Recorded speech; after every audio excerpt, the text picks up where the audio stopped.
Hello, everybody. This is Philip Ailes coming to you from Jacksonville, Florida. I am here today with Aaron Ingram. Ingram, right? Yes, Ingram, that's right.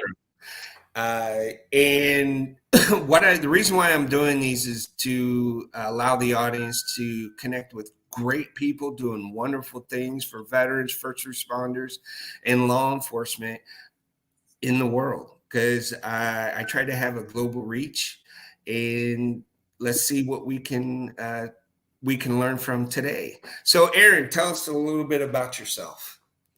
Awesome. Well, thanks for having me, Philip. And I really appreciate what you do, just, kind of connecting folks and getting this information out there. So much appreciated. So a little bit about me is I spent 10 years in the Navy. I was a Navy pilot. And so from 2012 to 2022, I was doing that. And I've spent that time really enjoying myself, having a good time traveling around the world with the Navy. During that time, got married, had kids. So I'm married now and have 4 young kids. My oldest is 6. So in case you're wondering, my house is a zoo. You know, 6-year-old, a 5-year-old, a 4-year-old, and a 2-year-old. So you can imagine what that's like. But yeah, we live just outside Houston here. I finished up my last tour in Okinawa, Japan. If anyone's been out there, beautiful little island. We spent 3 years as a family out there, and I had 2 of my kids out there. Um, So you yeah, had a lot of time to spend with your wife. yeah. It was actually that's a good point though. It's actually really helpful because we were talking about this before Yes. we hopped on this. That hey, you go from being gone all the time to now you're home all the time with your spouse. If you kind of pick a certain career after that, you're home a bit more than you were in the military. And that's actually a big change among the tons of other changes that are going on in your life at that time. But it can be a stressor on a family and a relationship when you're really getting to know each other in some ways again and spend that time around each other again. So being in Okinawa, um, we actually did get a lot of time together on the island, and that was actually helpful because when we transitioned out, then it wasn't such a drastic change. But I think a lot of people have a different experience with that side of it. And it's just something you need to, I guess, realize as you're getting ready to get out of the military. But just kind of continuing my story. So I got out in 2022 and I decided I wasn't going to be flying anymore, even though that was my whole background and experience. And so I was like, all right, 33-year-old guy getting out. I have undergrad degree. I have this background in aviation. What am I going to go do? I had built up a little bit of a real estate portfolio while I was active duty investing on the side. And so I got really into real estate, and I decided to pivot into commercial real estate. And figuring out how I was going to do that was the big sort of unknown for me, right? That I just Mhm. didn't feel like I could be competitive. I didn't feel like I could sell myself to get a job like that. I just didn't know how to do it. And I think the first win for me was acknowledging that I didn't know how to do it and trying to find help somewhere. So that's really where it all began for me. So yeah, I went through pre-veteran as a student first. And spoiler alert, I work at pre-veteran now full time. Because I love the program so much that after I went through it, and I actually did work in industry for about a year in the commercial real estate space. And what allowed me to successfully pivot and get that job over, I would argue, probably uh, more qualified candidates was the program I went through with pre-veteran, and how that prepared me for navigating the interview process and the private sector, and kind of overcoming some of my mindset barriers that I had going into it. So once I got through all of that and I did it early enough, um, it really became a powerful thing that I felt like, oh, wow, I can do this. And I could do any number of other jobs too, that it kind of opened up a whole nother world of opportunities for me, which was huge. So I became really a passionate fan of the program as a student first. And I reached out to Jason Anderson, the founder, and I said, hey, is there any way I can help you out on the side. And so while I was working in that real estate job, I was actually working part-time with Jason on the side, trying to help grow what I thought was an awesome program. And then in January of this year, he gave me a full-time offer. Things are growing, and I was really excited to jump on that and say, hey, I actually really love doing this. I'm set up pretty good with real estate investments and things I have going on. So I'd love to focus on this passion project of helping veterans just access this information that the training they really need is lacking in a lot of ways in the current system, in the current model that's used. I agree. And so that's what we want to address, is that you're coming out of the military with gaps and misalignments, with quite a few gaps and misalignments, whether or not you realize it. And it's not bashing anyone in the military. It's not because you're incompetent or incapable or anything like that. It's just a fact that you operated in one environment and you're going to a totally different environment. So it makes sense that you're going to have gaps and misalignments, because it is vastly different. The existence of the military is vastly different from the private sector. The competitive aspect of the private sector is vastly different from what was happening in the military, where they just got a budget and they spent it. Yes. You know, in companies, you have to make money. And I think that's what a lot of military folks don't realize, is really when you're walking in the door for a job interview, you're trying to tell the story of how you're going to make the company more money. At the end of the day, that's it. And so when you're walking out of the military, it's actually a very difficult task, because you're trying to say that, hey, I did all this stuff in the military, which was, some of it very valuable experience, but walking into that company and saying that, oh, I definitely can make you money. And they have to look at you and poke and prod and say, okay, how exactly are you going to do that? And if you don't have a good answer for that, you're not going to look like a good candidate. And I think that's what and what I hear is, you know what, you got to do your homework. You have to, your ego and pride will hinder you from seeing the path clearly, because it fogs up everything and you miss stuff. And when you clarify, it comes more into focus, and you get that, oh, I could have done it that way. And that's where the experience comes in. That's what I'm hearing you say. Yeah, absolutely. Absolutely. And so it's hard. I mean, when you just don't have experience in the private sector. So it's a little crazy to think, and I think I've given this example before, that, imagine you're right alongside your peers upon graduating high school, and then you kind of go two different paths. And, maybe you and your best friend, right? And he goes and works in industry, right? Let's say he goes into tech, and he's a tech guy. He's been doing it for 24 years. Is that what you did, Philip? Yeah, 24 years. Yeah, there you go. And so only doing that. You're getting out at 24 years, Philip, and you're like, hey, I want a career in tech. I'm going to go do that. And you're trying to jump in there and get some kind of managerial role because you've been in these leadership positions in the military, and you think you can just hop over into that. You do a little training. But meanwhile, your buddy, he's been in the industry for 24 years. How are you going to compete with that? You can't. And then think of it in reverse. And this is what I tell a lot of military people to do to kind of get it to hit home, is imagine him now, your buddy, he's at 24 years in the tech industry, and he's like, you know what? This is boring. I want to go do that military thing. I'm going to go join up. And he goes to the recruiter and he's like, hey, I want to join and go be an E8 in the Army. What would you say to him?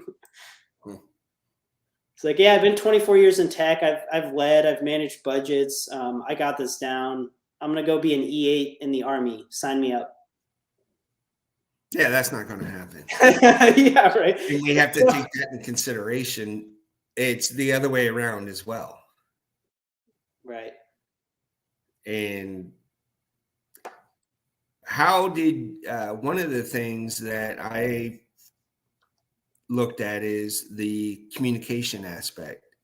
And for us being gone, and I had to actually sit back and look at it, is what it, with your wife and your family, I mean, it's a lot of kids to have to, but that's what gives you your passion and drives you forward, is because we have responsibilities that we love.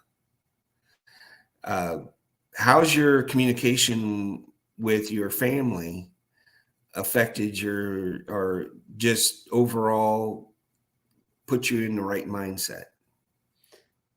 Well, for me, like I said, that time in Okinawa really helped us just bond and be close as a family. And we also kind of had our own faith journey out there as well, Mm-hmm. um, with you know, just finding what that was for us and our family, and that was a major journey for us. And I think that really just bonded us in a common language and culture more than we had before, and you know, it really brought us closer together. So we've had that ever since, and it's just been phenomenal. I mean, I'm not going to sit here and say that our communication is always perfect. I mean, I fail at it every day, but one of those things where at least my desire is that I want to communicate super effectively, and I don't assume anymore. I don't assume that if something doesn't go well or if something's unclear, like, hey, look, I'm the leader of the house, in our view. And so if something's not getting done appropriately or there's a failure in communication, that's my failure. I failed. Mm-hmm. Even if, I can point to some, well, I said this or I did this or I told you about that. Like, well, whatever happened, we all failed as a family. And if I'm the head of this household or the leader in this house, then I have to take that upon myself as my failure, and I have to find a better way to do that, and just taking accountability for it, right? And saying, um, I need to get a little better.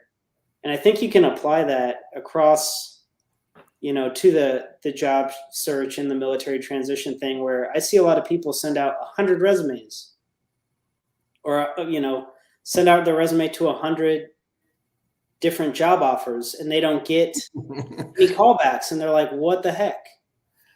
And that's where you have to say, okay, what am I doing wrong? Yes. The definition of insanity is doing the same thing expecting a different result. So Yes. where are we going to switch up our strategy here? And maybe what the industry is looking for is not what I'm giving them. Maybe I need to read that job role that I'm applying to, see the exact specific things that they're looking for. I need to address all of those line items in my resume, and I need to get down to the level of specificity they're looking for. Because in the military, we don't really do that, right? We become generalists. Yes. Because we do a little bit of everything. And especially as we get in leadership roles, as we get more senior, folks will leave the unit early. They might have a gapped billet. You might fill in and do their job for them. While that's gapped, you end up kind of doing whatever the unit needs. And that gets rewarded because it keeps things moving in the military. Mm-hmm. That's great. But in the private industry, that is not how things operate. I guarantee you. Well, there's somebody paid to do it, that extra stuff. And why aren't they doing their job is their philosophy. And why are you, because my wife does that too. She helps everybody else and then neglects her own. Right. And I said, that looks bad on you. That's the major danger of, military folks getting into the private sector. They start doing that job, and then they have a good idea, or they see something that could be done better in another department or another area. They see an inefficiency or just something they want to fix. And so they just start doing it. But what they don't realize is in the private sector, that means that you're doing someone else's job for them. Mm-hmm. And that's more likely to frustrate and anger somebody who's probably been at the company a lot longer, and they're not going to receive that very well. And your boss isn't going to receive that very well. Like, hey, why weren't you doing that thing that I asked you to do? Instead, you're doing this thing over here that no one asked you to do, which doesn't help anyone. And it's just, causing issues between departments. And I see it all the time. And I myself found myself having those tendencies when I was working in private industry for a while. It was like I had to fight that urge because I would see something broken that I just want to fix it, and then I'd have to realize that, okay, that's not what I need to be doing, though, because I was given this specific task, or this is my exact job role and I need to focus on that exact thing. Mm-hmm. The rest is just a distraction. And that's a major difference between the military and the private sector among the many. And as I talked about from the top, there are gaps and misalignments coming out of the military, and it's not a one for one into the private sector. And so there's some work that needs to be done. And that's why at pre-veteran, we kind of beat the drum on, you need to start this process early, way earlier than you think. A year out is still too late. Why would you do that? Well, as we discussed before this call, Yes. You need to transform. As an individual, you need to transform. And nobody wants to hear this, right? That, no, I'm ready to go. I have the skills and background and experience. I've done my homework. I'm ready to go. I can go to a private employer tomorrow and they'll want to hire me. And, it's just not true, for one. Oh, Jason's commenting here. Yes. And once you're aware, they're really easy to overcome these behaviors. That's why I do what I do, because it's about self-awareness, and it goes back with what you're saying.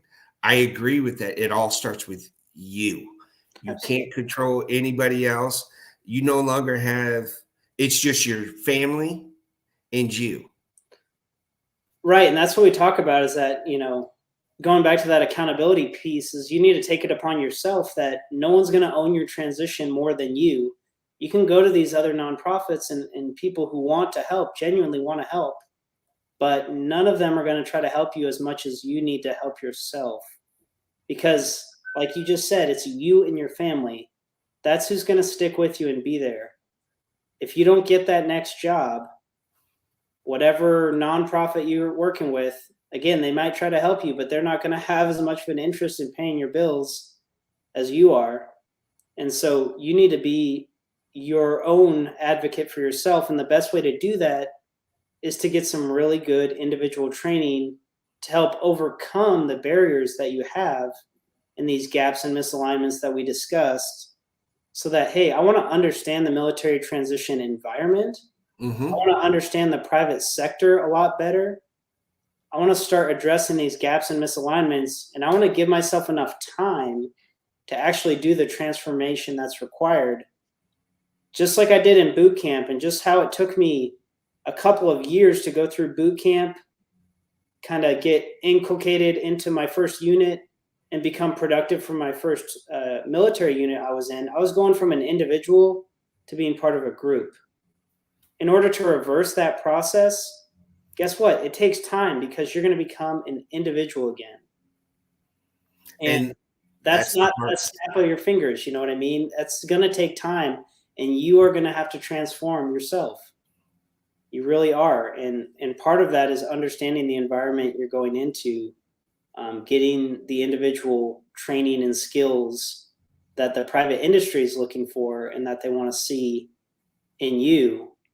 And then you can start relating your military background and experience into those very specific individual job roles that you're looking at. And you can start exploring what is a good fit. And by the way, you're not doing this by yourself on an island either. You're doing it with your spouse, with your significant other, your decision-making together, so that you don't just come to her one day and say, honey, we're moving to Minnesota. And she's like, what are you talking about? My family's in Texas. And you guys haven't talked about it. Like, so that's why anybody who takes our pre-veteran course, their spouse is added for free. And they get a separate login, and they get to take the course right alongside their significant other, because we want that transition journey to be together. So that's a huge part of what we're trying to do, is that make you more successful, happier, and healthier in the aggregate. Not just find a job, but really find your next purpose, find what drives you, what's going to help you financially, but also give you that alignment of things that you enjoy, things that you're good at, things you have experience with. Find where that can all come together and be a good fit for you and your family, and find out where you want to do that. Where in the world you want to be living, and there's a lot to think about, and it needs to be a decision that's made together. So what is your how did you overcome the high tempo to back into the slow things getting done eventually? Yeah, it's crazy, right? That I even went to I would call a small to medium sized company, right, where things actually move a lot more rapidly than bigger companies, because bigger a company is, the slower its decision making process, and just the slower things happen in general. And so that can be really difficult, moving from a military environment where you have a mission or you have something going on and just everything needs to be done and fall in place, and you need to go do it. You don't have time to waste on distractions. You know what I mean? You're going to your mission brief and then you go execute. You might be doing some training, some preparation, you get ready to go, you get more information, you get that brief, you huddle together as a team, and then you go execute. And you're used to that fast pace of just go, go, go. Well, when you get into the private industry, it is just not that way. Things are not done in the same manner. And you have to understand, like, I'll just give an example. Okay. Business development. You're going to go work in business development, which means that you're part of ginning up new programs for a company and trying to help them make money by developing and creating new programs, which means that you're on the front end of the business getting new customers into the process. And that whole system may take years to develop a customer to where they're actually a program that's created for the company. Mm-hmm.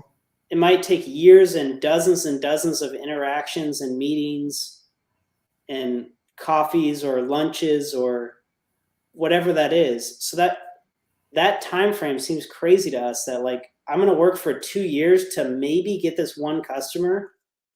A lot of times in business, that is how it works. I mean, you have to put in a ton of effort in order to get this small thing, because that becomes a big thing, right? Once you've stood up that program, then it expands, and then it becomes a whole profit-making enterprise for the company, and that becomes necessary for the continued existence of the company.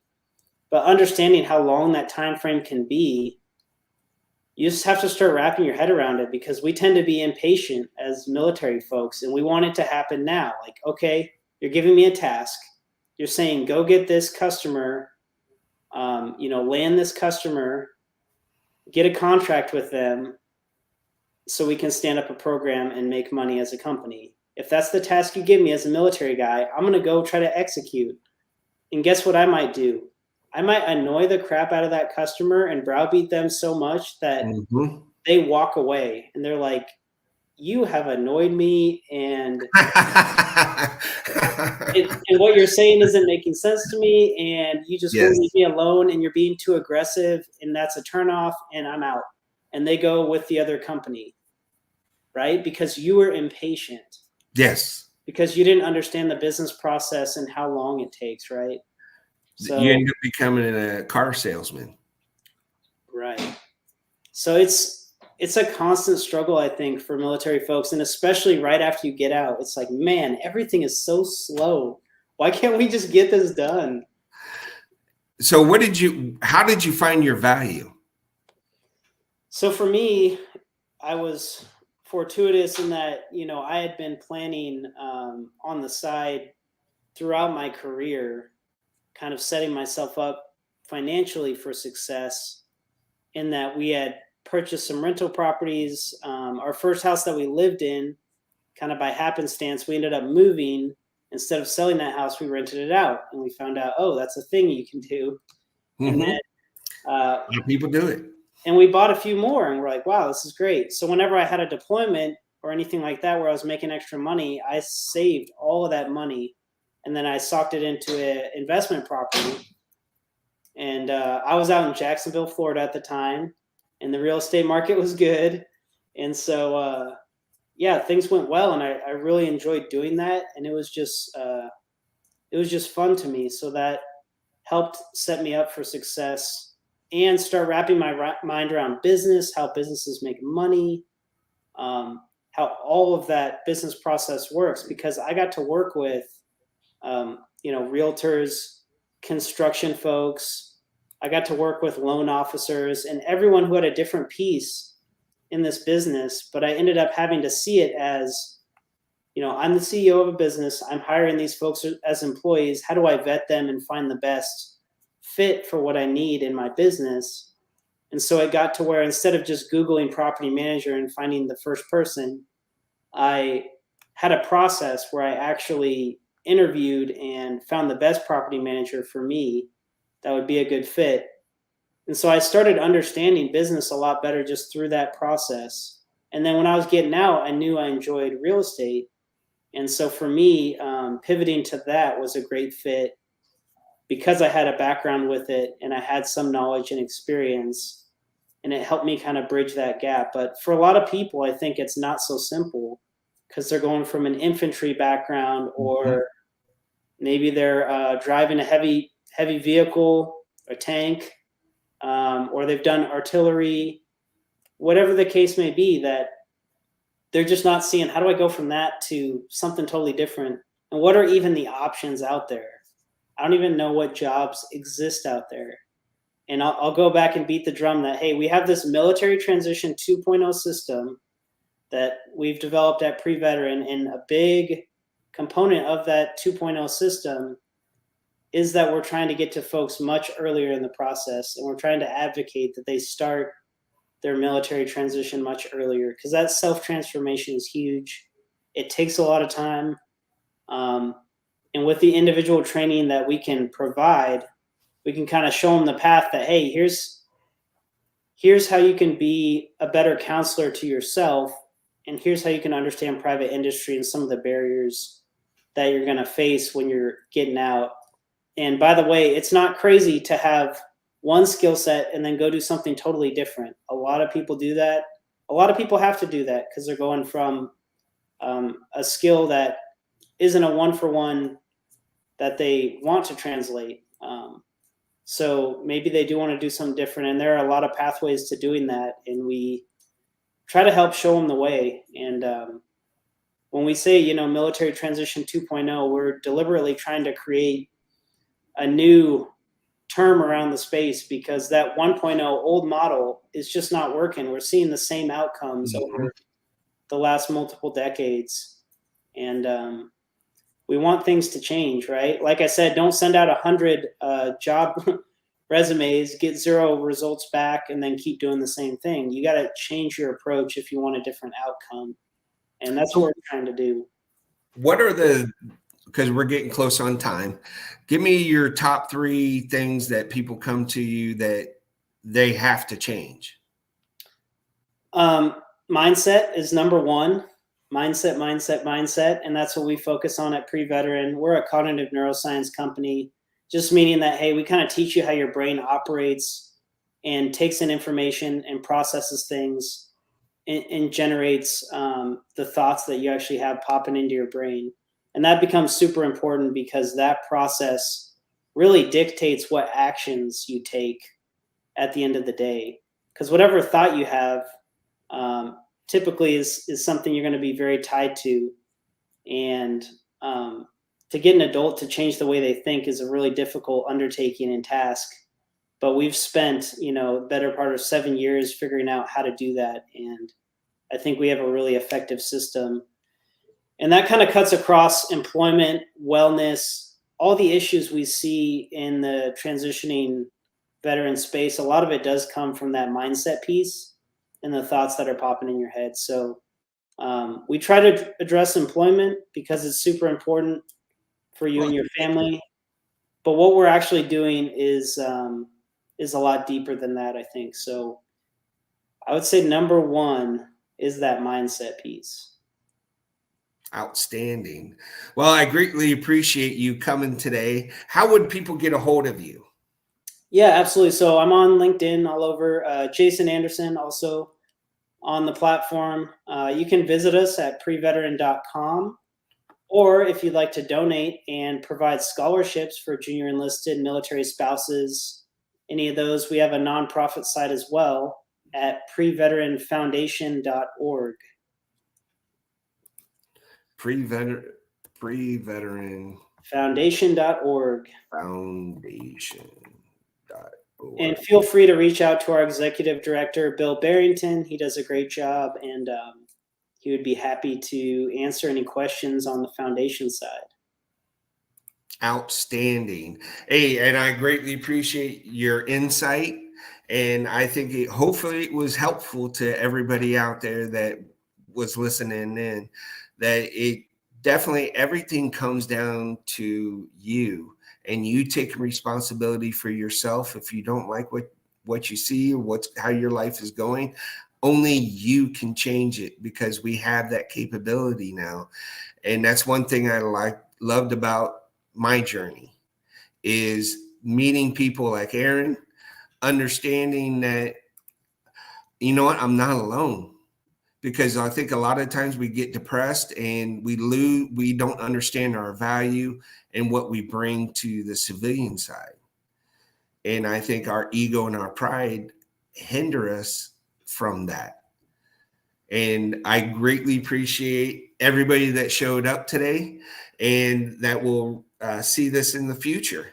And together, anything's possible. And this is why I meet great people like Aaron, because he's been there, done that, and he's awakened. He realized he's no longer susceptible to his own works, his ability to self-regulate and understand. And he understands about his family being a major part in that, because that's why we do what we do. I do it for my family and everything else. Hey, and if you got something out of this, watch some other ones, because I'm other interviews with great people, because what us working together is the way we move ahead and thrive as a society, and knowing that everybody brings something to the table. Any last words before we head out? No, please reach out to me for any reason at all. I mean, if you're getting out of the military, if you have questions, if you have some comment on something we talked about today, I'd love to chat. I'd love to be helpful if I can. But at the end of the day, the only person that can own your journey is you. And so we'd love to help you do that. All right. Thank you very much for those insightful words and giving us your perspective of preveteran.com. And I think you guys are going to do great and wonderful things for veterans. And this can actually broaden over to law enforcement and first responders as well, because Yes, we all have that shared camaraderie and chaos. absolutely. All right. Absolutely. Well, I Thank appreciate you. you, Philip. Thank you. All right. You guys have a great